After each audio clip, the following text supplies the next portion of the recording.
The gig is up.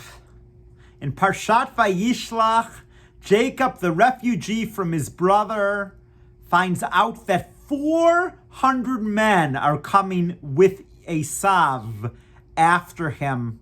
So what does he do? He divides his camp in half. He says if Esav kills one of the halves, the other will survive.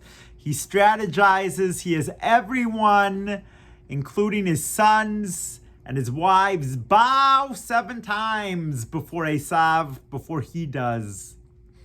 And I've often asked, was Jacob a tactician here, or was he a coward? I've often thought the latter. But maybe he was being a tactician. Maybe he was strategic. He didn't know with his impulsive brother what he would do. What interests me more is when Esav falls on him to kiss him. Yes, I know the midrash that he tried to bite him and Jacob's neck turned to marble. Let's put that aside.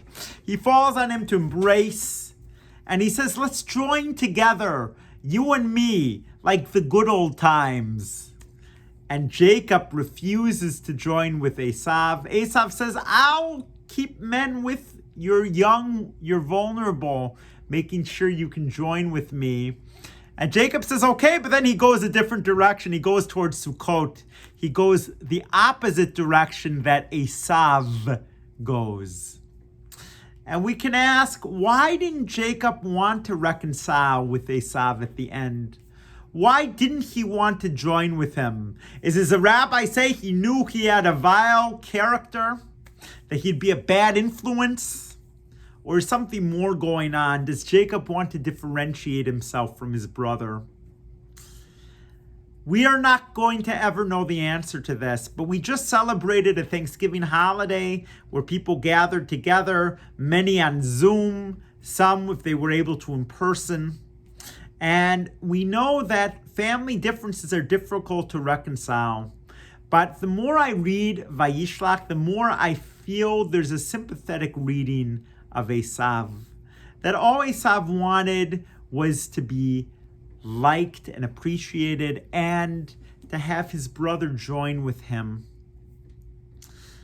I feel that we often judge people unfairly or harshly before we really know their true intentions. And I'd like to urge us to, as we approach Hanukkah, to always give people the benefit of the doubt, to always look for the silver lining, to find the way to reconcile, just like Jacob and Esav reconciled with one another in this week's Torah portion. Let's find the best approach rather than presuming the worst or that how someone used to be is how they'll always be. Let's find the way